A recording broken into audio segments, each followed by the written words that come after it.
Hello students, आप देख रहे हैं आपका अपना यूट्यूब चैनल शिखर अकेडमी। और आज हम करेंगे फैब 2015 के 1 से लेकर 30 क्वेश्चन तक। 30 तक नहीं हो पाएंगे, लेकिन जितने हो पाएंगे वो ए नंबर 1 से शुरू होंगे। तो चलिए इस सेशन को शुरू करते हैं। क्वेश्चन नंबर 1, केंद्रीय माध्यमिक शिक्षा केंद्रीय माध्यमिक शिक्षा बोर्ड द्वारा अपनाए गए प्रगतिशील शिक्षा के, यही है ना? अच्छा, फरवरी 2015 का है ना? अच्छा सॉरी, 15 का खोल लेते हैं, 1 मिनट में। फरवरी 2015, अभी तो बहुत पीछे है। फिर ये देखो, क्वेश्चन नंबर 1, मिस्टेक हो गई थी। निम्नलिखित में से कौन सा बच्चों के संवेगात्मक विकास के लिए सर्वाधिक उपयुक्त है? निम्नलिखित में से कौन सा बच्चों के संवेगात्मक मतलब इमोशनल जो विकास है उसके लिए सबसे बेस्ट होगा, ये आपको बताना है। फर्स्ट ऑप्शन, मैं फिर बताता हूँ आपको। सबसे पहले आपको गलत ही छांटने हैं, सही नहीं छांटना कभी भी। गलत छांटने हैं, जो बचेगा वो हमारा आंसर। तो फर्स्ट ऑप्शन है हमारा कक्षा कक्ष का प्रजातांत्रिक परिवेश। अगर आप प्रजातांत्रिक का मतलब है बच्चों को आजादी देना, तो बच्चों को आजादी देंगे ना ताकि वो अपनी बात को रख सकें। जब वो अपनी बात को रखेंगे, हमारी बात को स्वतंत्रता पूर्वक सुनेंगे, तभी तो उनका भी जो विकास है वो होगा, है ना? लाइट ऑन कर दिया। तो जो पहला ऑप्शन है वो हो सकता है। सेकंड, अध्यापकों की कोई भी सहभागिता नहीं होना। ये ऑप्शन यहीं पर गलत हो जाता है। अगर अध्यापक की कोई सहभागिता नहीं होगी तो फिर फायदा क्या अध्यापक का क्लास में होने का, ना होने का? ये तो गलत है। फिर है कक्षा कक्ष का नियंत्रित परिवेश। बच्चों को आजादी दी जानी चाहिए, ना कि नियंत्रण। बच्चों को नियंत्रण में रखेंगे तो बच्चों का संवेगात्मक विकास नहीं हो पाएगा, तो ये भी गलत है। जहां पर भी बच्चों को बाधित किया जाएगा, नियंत्रित किया जाएगा, वो ऑप्शन हमेशा गलत होगा। फिर है कक्षा कक्ष का अधिकारवादी परिवेश। अब यहाँ अधिकारवादी का क्या मतलब है? अधिकार होता है शिक्षक का। जब यहाँ पर कक्षा कक्ष में अधिकारवादी परिवेश हो जाएगा, शिक्षा शिक्षक केंद्रित हो जाएगी, और शिक्षा है किस केंद्रित? बाल केंद्रित। तो ये जो फोर्थ ऑप्शन है ये शिक्षक केंद्रित की बात करता है, जबकि शिक्षा शिक्षक केंद्रित नहीं हो सकती। तो ये ऑप्शन भी हमारा गलत, हमारा आंसर है ये। क्या आप समझ पाए? कोई चीज समझ में ना आए तो पूछ सकते हैं इंग्लिश में भी। नेक्स्ट क्वेश्चन, क्वेश्चन नंबर 2, निम्नलिखित में से कौन सा एक उपयुक्त रचनात्मक आकलन कार्य नहीं है? रचनात्मक आकलन कार्य, रचनात्मक का क्या मतलब था? जब बच्चा सामने हो। समझ में आया? रचनात्मक आकलन या रचनात्मक मूल्यांकन किसे कहते हैं? जब बच्चा सामने हो और हम चेक करें कि वो क्या कर रहा है, क्या नहीं कर रहा है, सही से कर रहा है, नहीं कर रहा है, ये होता है रचनात्मक आकलन। तो ये कह रहा है कि निम्नलिखित में से कौन सा उपयुक्त रचनात्मक आकलन कार्य नहीं है? खुले अंत वाले प्रश्न, ये तो है क्वेश्चन नेगेटिव है ये। अब इस बार भी हमें गलत छांटने हैं, तो ये तो होना चाहिए ना फर्स्ट, खुले अंत वाले, ताकि बच्चा अपनी मर्जी से जो उसे बोलना चाहता है वो बोल सके, और हम ये जान सके कि उसका कॉन्सेप्ट सही है या फिर नहीं है। अगर एक ही ऑप्शन वाले या एक शब्द वाले उत्तर पूछ लेंगे तो हमें कैसे पता चलेगा कि और क्या है उसके दिमाग में? तो इसलिए खुले अंत वाले प्रश्न रचनात्मक आकलन के लिए बेस्ट होते हैं। सेकंड, परियोजना, यानी कि परियोजना क्या होता है? ऐसा एक कार्य जिसमें आप एक्टिविटी देते हैं, वो इंडिविजुअली दे किसी बच्चे को, या फिर ग्रुप में दे। जब वो परियोजना पे काम करेंगे तब आप उनका आकलन करेंगे, कौन बच्चे की पार्टिसिपेट कितना है और कौन किस तरीके से कर रहा है। बात समझा? तो परियोजना भी होना चाहिए इसमें रचनात्मक आकलन में, सही है। फिर है अवलोकन, उन्हें देखना। देख कर भी तो हम रचनात्मक आकलन करते हैं, कहा था ना कि रचनात्मक आकलन क्या होता है? जब बच्चा आमने सामने हो। और अवलोकन में तो सामने ही होगा ना। जब हम अवलोकन का क्या मतलब है? ऑब्जर्व करना, ऑब्जर्व का मतलब देखना, यानी कि बच्चा सामने है, तो ये हो सकता है, सही है। फिर है विद्यार्थियों का योग्यता क्रम निर्धारित करना। बच्चों का योग्यता क्रम निर्धारित करना, जैसे फर्स्ट सेकंड थर्ड या ABC ग्रेड देना। ये वाले ऑप्शन हमेशा गलत होंगे, ऐसा ऑप्शन आपको नहीं लगाना। क्योंकि हम इसलिए नहीं करते आकलन कि बच्चों को ग्रेड दिया जा सके, हम आकलन इसलिए करते हैं कि बच्चे ने कैसे सीखा, बच्चे ने कितना सीखा, ये नहीं, बच्चे ने कैसे सीखा। ये आकलन का या मूल्यांकन का उद्देश्य होना चाहिए। क्यों होना चाहिए ये वाली बात भी समझ लो एक बार। हमें आकलन इसलिए करना चाहिए कि बच्चे ने कैसे सीखा, ना कि कितना सीखा। समझ, एक बच्चा है उसने 10 में से 8 नंबर ले आया, वो 10 में से 8 नंबर, और एक बच्चा है उसके 10 में से 6 नंबर है। हमने इससे पूछा कि बताओ कैसे आए 8 नंबर। अब इसने क्या किया, उसमें से 2 ही क्वेश्चन के आंसर दे पाया ये। हमने से पूछा कि बताओ कैसे कैसे ला, इसमें से 10 में से 6 क्वेश्चन के थे, 6 के 6 के आंसर दे पाया। आप किसे कहेंगे कौन सीख पाया? 6 वाला सीख पाया है ना, 8 वाला नहीं सीख पाया, क्योंकि 4 क्वेश्चन ना इसने किससे कर लिए थे, नकल से। तो नंबर ये नहीं दर्शाते कि बच्चा सीख गया, क्या दर्शाता है? आकलन। और आकलन में हमें क्या देखना है कि कैसे सीखा, ये नहीं कितना सीखा। 8 नंबर लाके आपको पता चल गया कि बहुत सीख लिया इसने, तो जब तो नंबर है, और यहाँ 6 नंबर में सोचा कि तो कुछ भी नहीं सीखा, जबकि वास्तविक रूप में यही सीखा था, ये नहीं सीखा था। बात समझे? तो आकलन और मूल्यांकन का उद्देश्य क्या होना चाहिए? कैसे सीखा, ये नहीं कितना सीखा। नेक्स्ट, थर्ड क्वेश्चन, एक प्रभावशाली अध्यापिका होने के लिए यह महत्वपूर्ण है। आप एक प्रभावशाली अध्यापिका या अध्यापक बनना चाहते हैं तो इन 4 ऑप्शन में से क्या बेस्ट होना चाहिए, ये वो जानना चाह रहा है। क्वेश्चन सबको समझ में आया? यहाँ पर प्रभावशाली का क्या मतलब है? वो तो इंग्लिश में बता दिया आपने, समझो। प्रभावशाली का ये मतलब है, सिंपल सी थ्योरी में समझ लो प्रभावशाली का मतलब क्या है। इधर जो ज्ञान है ना, इधर जो ज्ञान है, ये ज्ञान उधर ट्रांसफर करना है, यानी कि बच्चों के पास ट्रांसफर करना है। आप जो बच्चों को सिखाना चाहते हैं वो इतना सरल तरीके से सिखा पाए कि बच्चों के दिमाग पे जोर ना पड़े, और बच्चे खेल खेल में या बिना जब दबाव के और बल के बच्चे अच्छे से वो चीजें सीख जाएं। यह है प्रभावशाली शिक्षण। बात समझे हैं? तो ऐसा ही ऑप्शन हमें इसमें से छांटना है। फर्स्ट, पुस्तकों से उत्तर को लिखने पर बल देना। बल वाले गलत से आपके नोट्स में लिखा है, प्रश्न उत्तर जिसमें आएगा वो ऑप्शन हमेशा गलत होंगे। अब मुझे एक बात बताओ, इसलिए थोड़े ही प्रभावशाली शिक्षक वो होगा केवल उत्तर क्वेश्चन आंसर रटवा दे। प्रभावशाली शिक्षक वो होगा जो बच्चों के कॉन्सेप्ट को क्लियर करे, है ना? तो ये ऑप्शन हमारा गलत है। फर्स्ट, सेकंड, समूह गतिविधियों के बजाय व्यक्ति का अधिगम पर ध्यान दे। ये क्या रहा है कि समूह गतिविधियों के बजाय व्यक्ति का अधिगम पर ध्यान दे। आप एक बात बताओ, अगर आपको कोई चीज सीखनी है तो समूह में ज्यादा बेहतर तरीके से सीख सकते हैं या अकेले? अब आप कहोगे कि कल तो व्यक्तिगत वाला सही था। यहाँ बात क्लास की हो रही है ना कि घर की, समझो वो घर के लिए था। देखो, आप समूह में जो चीजें सीखते हैं वो सबसे ज्यादा बेस्ट सीखते हैं। क्यों? जब आप समूह में, जैसे कि मैं आपको कोई किसी टॉपिक पर चर्चा कराऊं, आप जो चर्चा करेंगे, इनके अलग विचार होंगे, इनके अलग विचार होंगे, इनके अलग विचार होंगे, सब अपने अपने विचारों को एक मंच पर रखेंगे। तो हमें क्या पता चला कि सबके अलग अलग दिमाग के विचारों को सबको पता चल गया, और जब सबको पता चल गया तो हमारा जो कॉन्सेप्ट है वो मजबूत होगा या कमजोर होगा? वो कॉन्सेप्ट तो हमारा मजबूत होगा ना, क्योंकि चर्चा से या समूह गतिविधि से हम ज्यादा सीखते हैं। क्या मेरी बात समझ पाए आप? तो ये कह रहा है कि समूह गतिविधि की बजाय व्यक्तिगत करना चाहिए। आप इंडिविजुअली कम सीखेंगे, समूह में ज्यादा सीखेंगे, इसलिए ये ऑप्शन गलत हो जाता है। नेक्स्ट, विद्यार्थियों के द्वारा प्रश्न पूछने के कारण उत्पन्न व्यवधान की अनदेखी करना। ये कह रहा है कि विद्यार्थी अगर क्वेश्चन पूछते हैं बीच में तो उससे जो होता है ना वो व्यवधान उत्पन्न होता है, यानी कि व्यवधान का मतलब डिस्टर्बेंस। अगर विद्यार्थी क्वेश्चन पूछते हैं तो उससे डिस्टर्बेंस उत्पन्न होता है। क्या ऐसा पॉसिबल है कि कोई विद्यार्थी अपने शिक्षक से क्वेश्चन करे और शिक्षक ये महसूस करे कि डिस्टर्ब मत करो बस?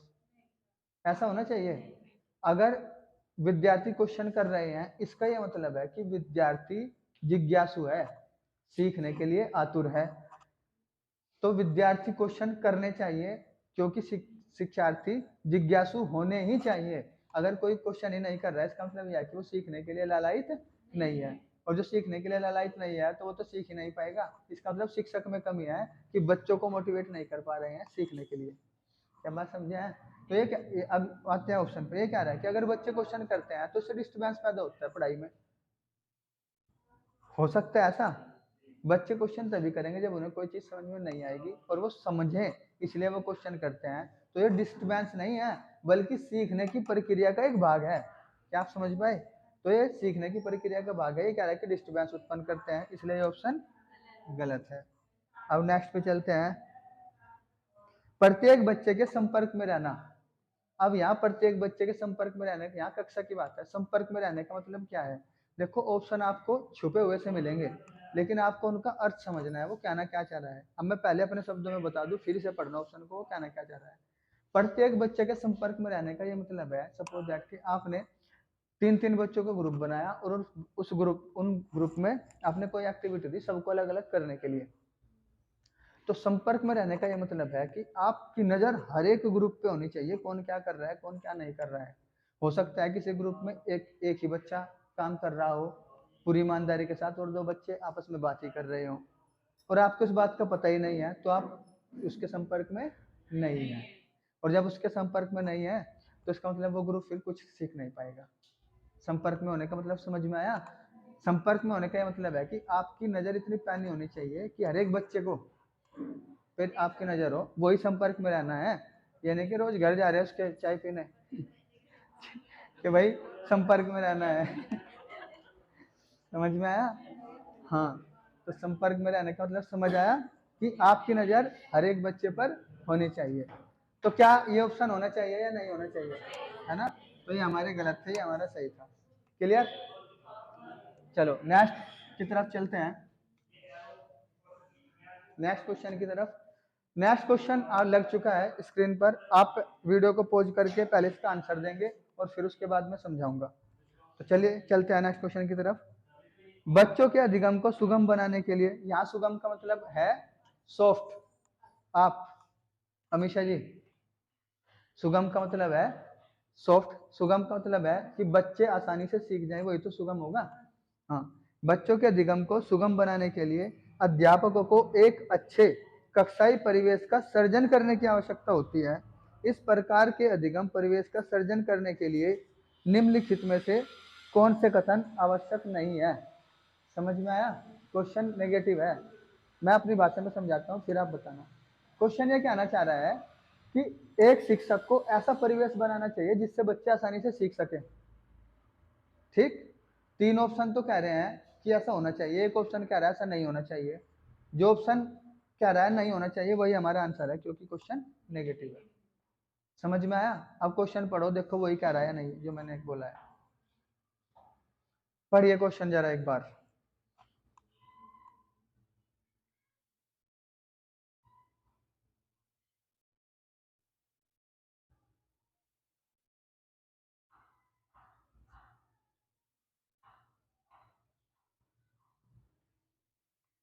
वही कहा ना जो मैंने बोला है, दोबारा समझ लो एक बार क्वेश्चन। ये कहना चाह रहा है कि एक शिक्षक अध्यापक को या अध्यापिका को ऐसा परिवेश बनाना चाहिए जिससे कि बच्चे आसानी से सीख सके। तो 3 ऑप्शन तो ऐसे हैं जो आसानी से सिखा रहे हैं, एक ऑप्शन ऐसा है जो आसानी से नहीं सिखा रहा। नेगेटिव क्वेश्चन है, इसलिए वही वाला हमारा आंसर होगा। फर्स्ट, बच्चे के प्रयासों को स्वीकृति देना। बच्चे के प्रयासों को स्वीकृति देना चाहिए ना। अगर बच्चा कोई काम खुद से करना चाह रहा है, इसका मतलब वो मोटिवेट है करने के लिए, तो उसे उसके प्रयासों को स्वीकृति देनी चाहिए। सही है। फिर है अध्यापकों के अनुसार कार्य करना। अगर बच्चे अध्यापकों के अनुसार कार्य करेंगे तो बच्चे के खुद के दिमाग का डेवलपमेंट नहीं हो पाएगा। समझ में आया? आपने देखा होगा बहुत सारे ऐसे बच्चे होते हैं, जैसे जो माँ बाप होते हैं, ना तो उन्हें कहीं शादी में ले जाते हैं, ना पार्टी में, ना मरने में, ना जीने में, केवल और केवल पढ़ाई पढ़ाई पढ़ाई पढ़ाई और बस पढ़ाई, हर टाइम पढ़ाई। आपने देखा होगा वो समाज से थोड़ा अलग हो जाते हैं, फिर बच्चे उनमें सामाजिक जो गुण होता है ना वो आ नहीं पाते फिर उनमें। समझ में आया? यानी कि वो सीमित हो जाते हैं, उनके दिमाग का इतना विकास हो ही नहीं पाता कि वो 4 आदमी में खड़े होकर कोई डिसीजन ले सके। समझ में आया? 4 आदमी में खड़े होकर वो डिसीजन नहीं ले सकते। क्यों? क्योंकि वो केवल और केवल माँ बाप के अकॉर्डिंग चलते हैं। मैं ये नहीं कह रहा हूँ कि माँ बाप के अकॉर्डिंग नहीं चलना चाहिए, लेकिन इतनी स्वतंत्रता हो तो कि समाज को हम समझ सके, इतनी स्वतंत्रता तो होनी चाहिए ना। तो अब इसमें क्या है कि उनकी जो सोच है वो सीमित हो जाती है। अब यहाँ जाओ अपने क्वेश्चन पे, अगर केवल बच्चे वही करेंगे जो शिक्षक कहे, तो बच्चों की सोच भी सीमित हो जाएगी, उनके दिमाग का सही डेवलपमेंट नहीं हो पाएगा। और फिर अगर शिक्षक के अकॉर्डिंग चलेंगे तो ये तो एक नकल करना हो गया ना, फिर बस जो शिक्षक कह रहे हैं वही वही करते जा रहे हैं, खुद का दिमाग यूज है ही नहीं। तो ये ऑप्शन हमारा हो भी सकता है नहीं भी, लेकिन अभी छोड़ देते हैं। फिर है बच्चे को स्वीकार करना। अब यहाँ गोद नहीं लेना है बच्चा। बच्चे को स्वीकार करने का ये मतलब है कि आपकी क्लास में बच्चा चाहे जैसे भी हो, चाहे मेंटल लेवल में हाई हो, मिडिल हो, लो हो, सबसे पहले उसे स्वीकार करना है कि हाँ इस बच्चे को मैं पढ़ाऊंगा और एक अच्छी रणनीति के साथ इसे सिखाऊंगा। तो ये होना चाहिए या नहीं होना चाहिए? या ये कहोगे कि ये तो बेवकूफ है, इसे नहीं मैं पढ़ाने के, दूसरे सेक्शन में भेज दो और मेरी क्लास में तो बस होशियार होशियार बच्चे दे दो मुझे, ऐसा करेंगे? नहीं ना। तो हमें हर एक बच्चे को स्वीकार करना है। नेक्स्ट, अध्यापक का सकारात्मक रुख। ये तो सबसे बेस्ट होना चाहिए। सकारात्मक रुख का क्या मतलब है? कभी पॉजिटिव सोच होनी चाहिए विद्यार्थियों के प्रति अध्यापक की। ये नहीं होनी चाहिए कि जैसे 2 बार समझा दिया और किसी बच्चे ने कहा जी समझ में नहीं आया, फिर आप कहेंगे बस तू नहीं सीख पाने का, तू रहने दे, बस तेरे बस क्या नहीं सीखना, तू रहने दे बस, ऐसा करेंगे? ये तो ये नकारात्मक रुख हो जाएगा। कभी भी शिक्षक को नकारात्मक नहीं सोचना है, ना तो खुद के मन में और ना ही अपनी जुबान से बच्चों के लिए नकारात्मक कहना। तो ये भी सही है हमारा, ये गलत है। गुस्सा आ जाता है, मैं समझता हूँ गुस्सा आ जाता है, लेकिन पता है आपको, अब आएगा ऐसा क्वेश्चन भी आएगा, एक शिक्षक के अंदर सब शिक्षक का ज्ञान क्या होता है? शिक्षक का ज्ञान क्या होता है? जैसे स्त्रियों का ज्ञान शर्म होता है ना, ऐसे शिक्षक का ज्ञान धैर्य होता है। समझ में आया? शिक्षक के अंदर सबसे महत्वपूर्ण चीज होनी चाहिए धैर्य। जिसके अंदर धैर्य नहीं है वो शिक्षक नहीं है। समझ गए? समझ में? भले ही सैलरी 90,000 ले रहे हो, मैं ये नहीं कह रहा हूँ, भले ही सैलरी 90,000 हो, लेकिन शिक्षक के गुण उनमें नहीं है, जिसके अंदर धैर्य नहीं है। तो धैर्य का क्या मतलब? अगर बच्चे 10 बार भी पूछ रहे हैं ना, तो उसे 10 बार बताओ, अब समझो आप।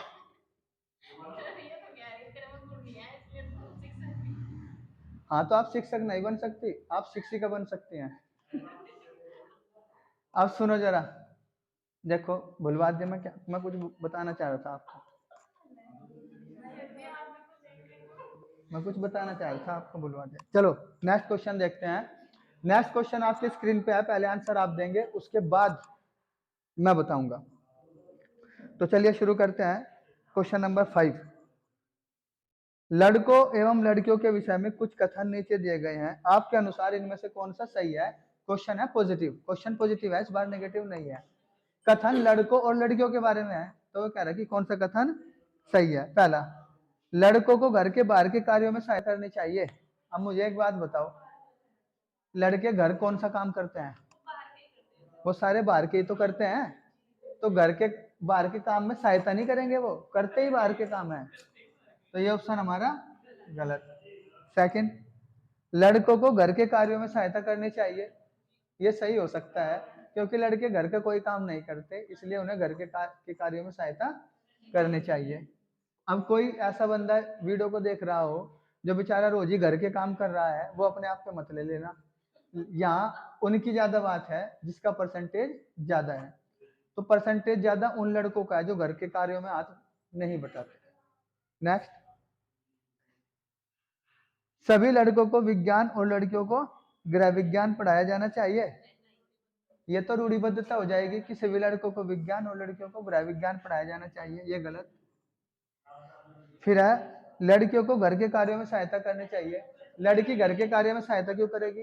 करती घर का काम लड़कियां हैं, तो ये भी गलत। ये सही है, लड़कों को घर के कार्यों में सहायता करनी चाहिए। क्या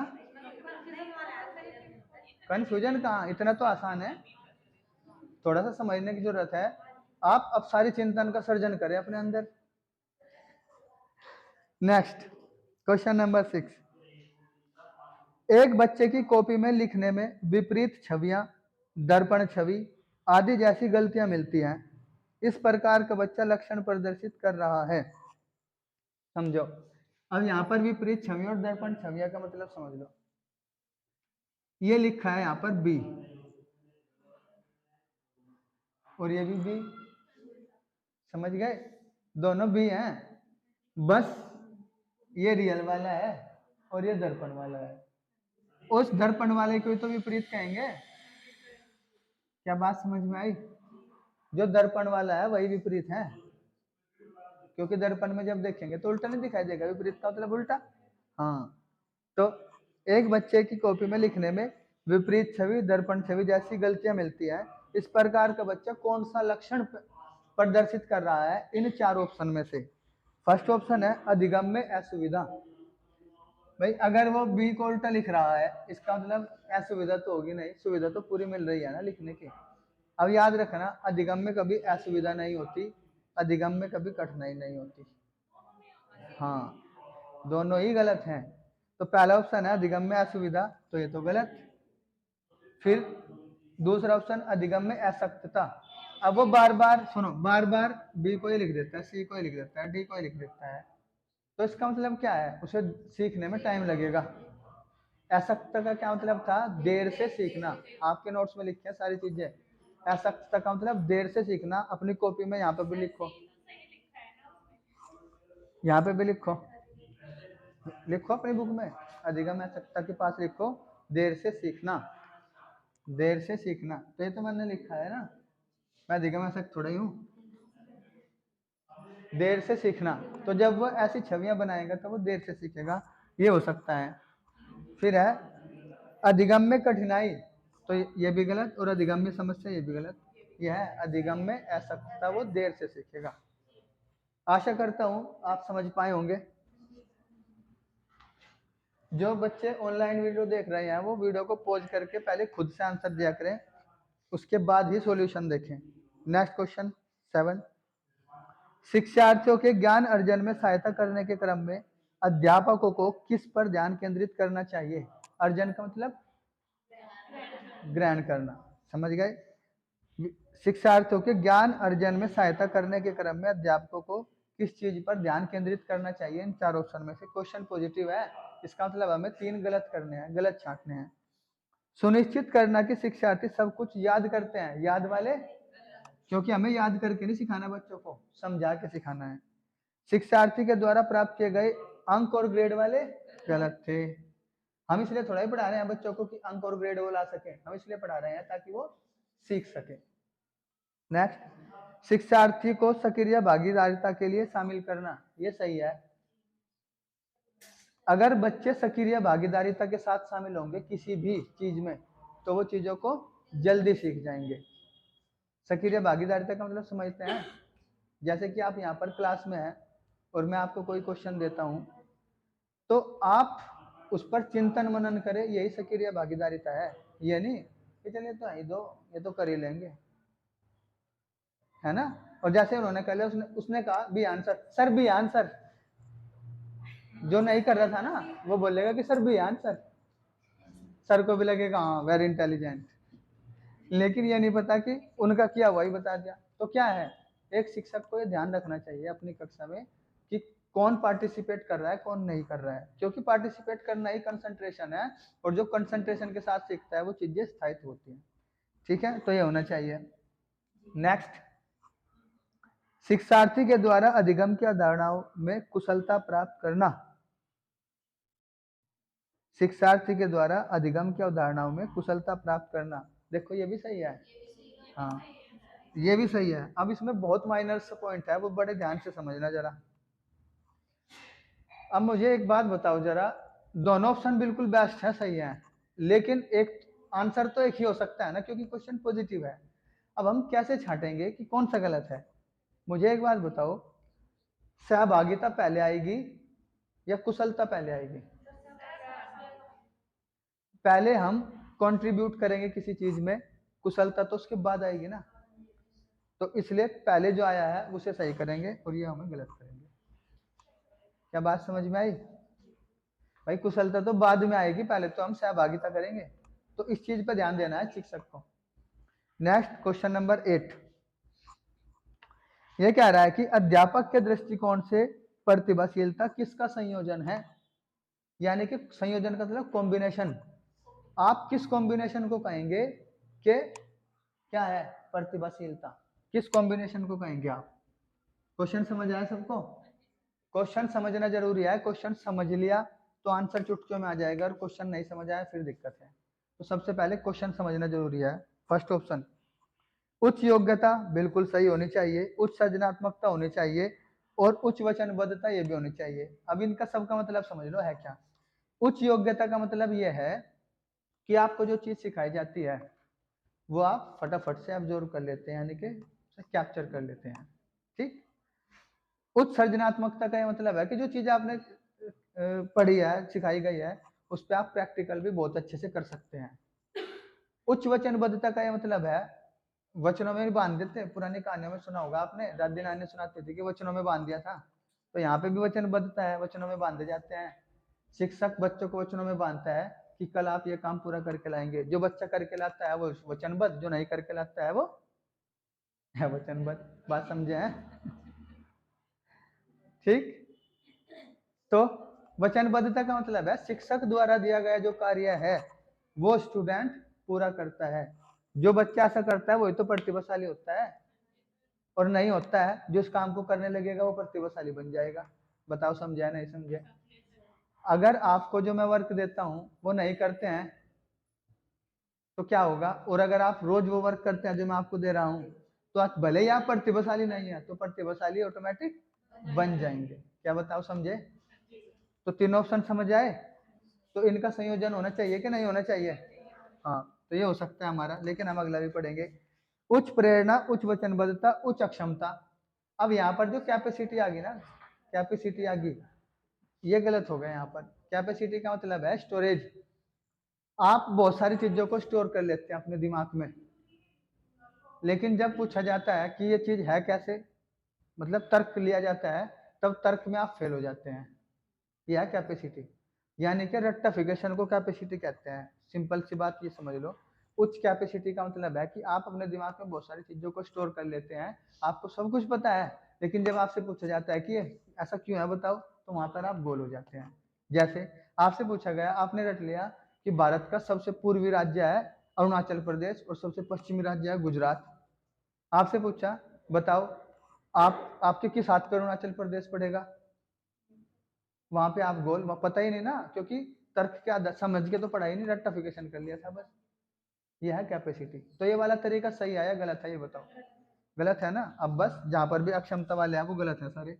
देखो पहले में अक्षमता, दूसरे में, तीसरे में अक्षमता, और लास्ट वाले में स्मरण शक्ति है। स्मरण, याद करना, रटना, ये सारे गलत थे, तो गलत। तो ये हमारा आंसर। बताओ बात समझ में, समझे हो या नहीं समझे हो? ठीक है, चलो नेक्स्ट तरफ चलते हैं हम। 9th question. हाँ जी, कुछ पूछना है? ठीक। 9th question. एनसीएफ 2005 राष्ट्रीय पाठ्यचर्या की रूपरेखा 2005 के अनुसार गलतियां इस कारण महत्वपूर्ण है। गलतियां क्यों महत्वपूर्ण है इन चार ऑप्शन में से? अच्छा एक बात बताओ, जब हम कोई चीज सीखते हैं तो गलतियां होनी चाहिए या नहीं होनी चाहिए? अगर आप चाहेंगे भी ना कि ना हो तो भी गलतियां होंगी। समझ में आया? तो गलतियां सीखने के प्रोसेस का एक भाग है जो होनी ही होनी है। ऐसा कभी हो ही नहीं सकता कि बिना गलती के आप कुछ सीख जाए। जब पहली बार रोटी बनाई होगी तो पहले तो नक्शा ही बनाया होगा किसी ना किसी चीज का, है ना? हाँ, समझ में आया? तो ये कह रहा है कि एनसीएफ 2005 के अनुसार गलतियां इस कारण होती हैं, महत्वपूर्ण है। यह विद्यार्थियों को उत्तीर्ण एवं अनुत्तीर्ण समूह में वर्गीकृत करने के लिए महत्वपूर्ण उपकरण है। जो गलतियां होती हैं उनके आधार पर आप बच्चों को कह देंगे कि आप उत्तीर्ण हैं, आप अनुत्तीर्ण हैं। एक तो बच्चों को कभी डिवाइडेशन नहीं करना, सही गलत, अच्छा मंदा, उत्तीर्ण अनुत्तीर्ण, ऐसे ऑप्शन हमेशा गलत होंगे। अब पास पास फेल, उत्तीर्ण उत्तीर्ण का मतलब है पास और फेल। तो कभी भी बच्चों को पास और फेल में डिवाइड नहीं करना है, ये ऑप्शन हमारा गलत। अब ये तो था डायरेक्ट कि ये वाला वर्ड आ गया तो आपको ऑप्शन गलत कर देना। आप क्यों, समझो ये वैसे भी क्यों गलत है। किसी बच्चे ने, आपने किसी बच्चे को क्वेश्चन दिया, जैसे 10 में से 7 नंबर आए हैं, एक के 10 में से 5 नंबर आए हैं, मैं वही बता रहा हूँ आपको। अब इसके 10 में से 7 नंबर आए तो 3 गलतियां इसकी, 5 गलतियां इसकी। अब इसकी 5 गलतियां हो गई, इसका मतलब ये है कि इसने कुछ नहीं सीखा। तो इस आधार पर आप इसे उत्तीर्ण अनुत्तीर्ण कर देंगे, इसे उत्तीर्ण। अब उत्तीर्ण और अनुत्तीर्ण कभी नहीं करना है बच्चों को, बात समझे। ऐसा ऑप्शन हमेशा गलत होगा, क्योंकि सीख तो वो रहा है ना, भले उसने कम सीखा हो लेकिन सीखा तो है ना।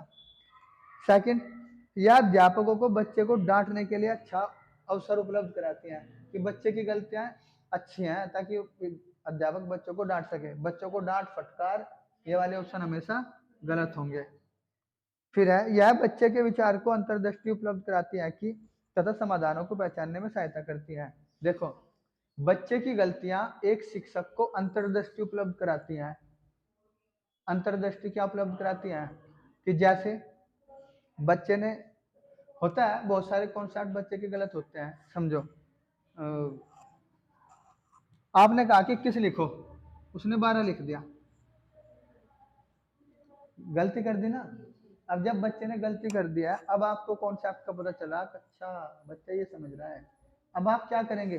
ये अंतर्दृष्टि उपलब्ध करा रहा है आपके अंदर कि बच्चे ने जो कायदा है, सैकड़ा है या गिनती सीखने में प्रॉब्लम है, पहले मुझे ये चीज सिखानी है। ये अंतर्दृष्टि आपके अंदर आई, यानी कि शिक्षक के अंदर आई कि मुझे ये वाली गलती को इस वाली टेक्निक से सोल्व करना है बच्चे की, और फिर इसे आगे सिखाना है। बात समझ में आई? अंतर्दृष्टि ये सिखाई जाती है कि बच्चे ने अभी आप सिखा रहे हैं उसे 100 तक गिनती, लेकिन वो तो किस पे अटक गया। तो अंतर्दृष्टि ये उपलब्ध कराई है इस गलती ने आपको कि पहले यहाँ तक की सिखानी है मुझे अभी गिनती, उसके बाद ही मुझे आगे जाना है। क्या आप समझ पाए? तो सही है ऑप्शन या गलत है? सही है ना।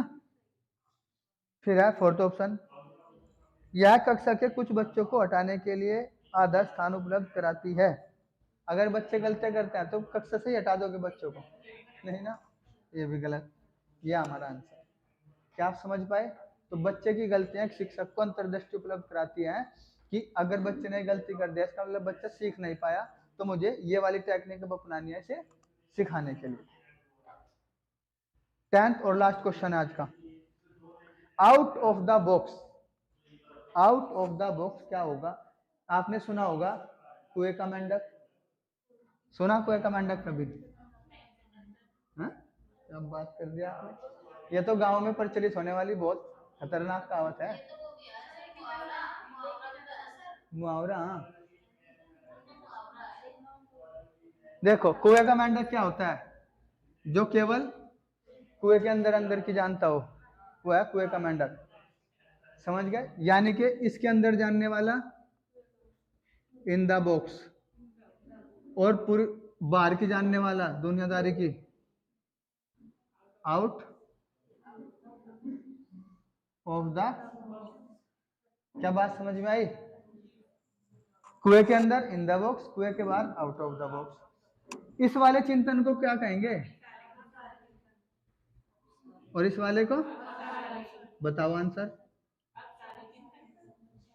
समझ पाए? देखो, वो क्वेश्चन ऐसे ही देगा आपको, ऐसे नहीं देने का आपकी प्लेट में रखा है और खा लो। वो ऐसे ही उल्टे सीधी चीजें देगा। अब यहाँ out of the box, out of the box दे दिया उसने, आउट ऑफ द बॉक्स। तो ये आपको पहचानना है वो क्या कर रहा है। कुछ भी दे देगा वो। यही तो चिंतन मैंने आपके अंदर डाला है कि वो जो वर्ड देगा उस पर आपको सारी तरीके से सोचना है, और फिर देखो वो क्या गढ़वाना चाह रहा है आपसे यहाँ पे। समझ में आई बात? तो आउट ऑफ द बॉक्स आगे नहीं, हम वहीं पे घूम के, आउट ऑफ द बॉक्स क्या है? जो सब पक्ष की बात करे, और जो सब पक्ष की बात करे वो आप सारी चिंतन। समझ गए? तो बस आज के लिए इतना ही रखते हैं। कौन सा?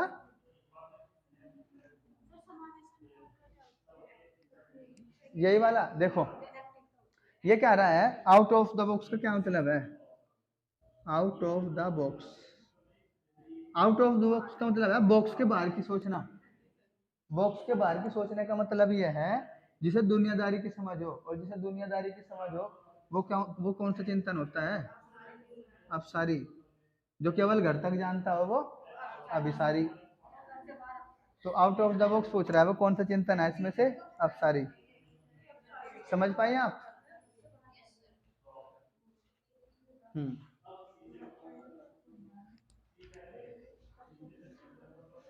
जो विद्यार्थी यूट्यूब पे इस वीडियो को देख रहे हैं वो बड़े ध्यान से सुने। पेपर अब आ जाए 2021 का हो या 10 साल पहले का हो, सारे पेपर का पैटर्न यही रहता है। इस पैटर्न को फॉलो करने के लिए अगर आप चाहते हैं कि आपके अच्छे नंबर आए तो आप नोट्स मंगा सकते हैं मात्र 50 रुपीज़। नंबर है 97 19 93 90 85। ये फ़ोन पे नंबर है और व्हाट्सअप नंबर है 7983288842। तो इन नंबर पर व्हाट्सअप करके और फ़ोन पे करके आप नोट्स मंगा सकते हैं। चलिए आज के लिए इतना ही रखते हैं। Thank you. वीडियो अच्छी लगी है तो अपने फ्रेंड्स में शेयर जरूर कर दीजिएगा।